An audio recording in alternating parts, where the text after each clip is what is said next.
Hey guys, um, just wanted to hop on and say hello to everyone. How is everyone doing? It's been a bit since I put a video up on here. Um, just wanted to share some thoughts today. Um, yeah. So mainly what I've been thinking about is the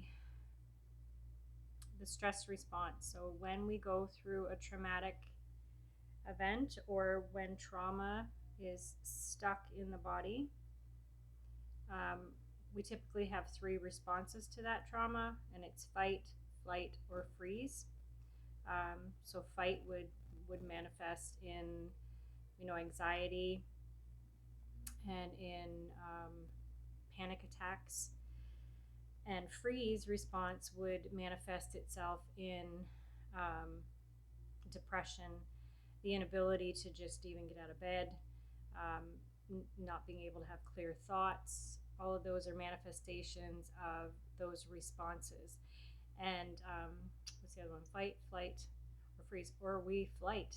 We escape. We try and run away. We try and do whatever we can to not feel this trauma within ourselves, within our beings, and not just from a physical standpoint, but from an emotional and a mental and an energetic standpoint.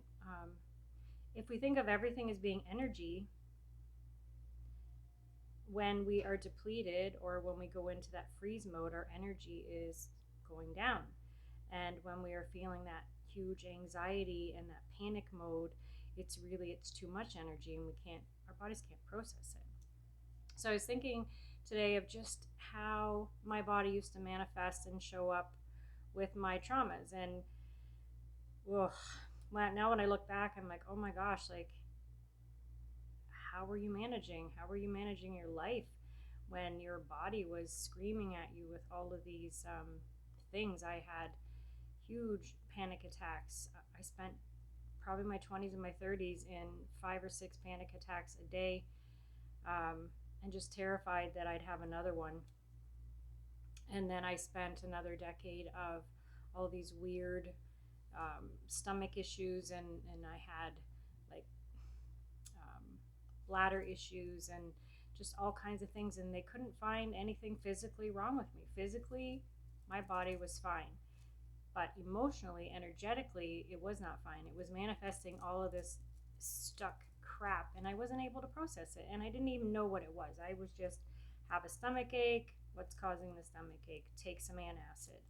Acid reflux, same thing. Take some antacid. Go to the doctor. They treat the symptom, and they need to treat the symptom because the symptom is showing up and it's causing us distress. But what we need to do on our yoga practice or our yoga journey is what is creating the symptom? What's causing the symptom to show up in the first place?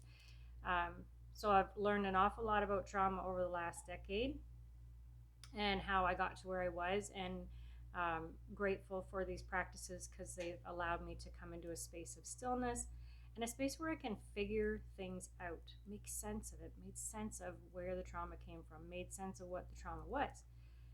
And then it allows it some space, some openness to clear within our body. So one of the best things that we can do is coming into this breath, just coming into our breath and coming into a heart-centered breath. So this heart of ours has this amazing intelligence, and it's far beyond our understanding.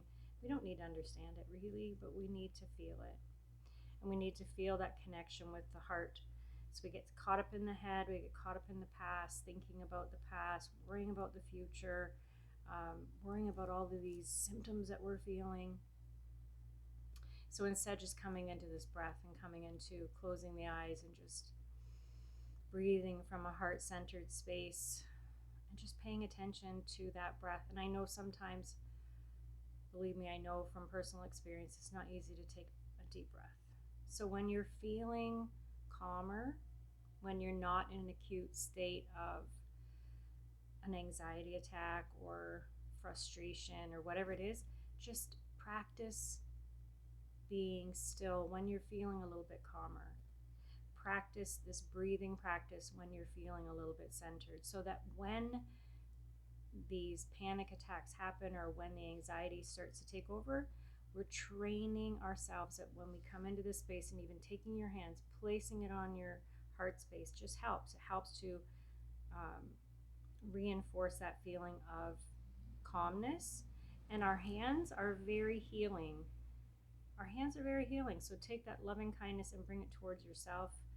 Take a deep breath. See if you can just tell yourself to relax, relax, relax the shoulders, relax the muscles in the face, just relax the nasal passages. Just say to yourself, relax, relax, relax. And you're training your nervous system. You're resetting your nervous system. That nervous system that is on fire all the time, on fight or flight mode. We want to get back into that neutral space. We want to get out of fight, out of flight, and out of freeze. We want to get into the middle ground. So I love the Buddhist teachings. It's all about the middle ground. So let's find the middle ground, the space between the breath. Practice breathing. Practice, practice, practice. It takes work, guys. It takes work. Healing takes work, but you're worth it. All right, from my heart to yours. Namaste.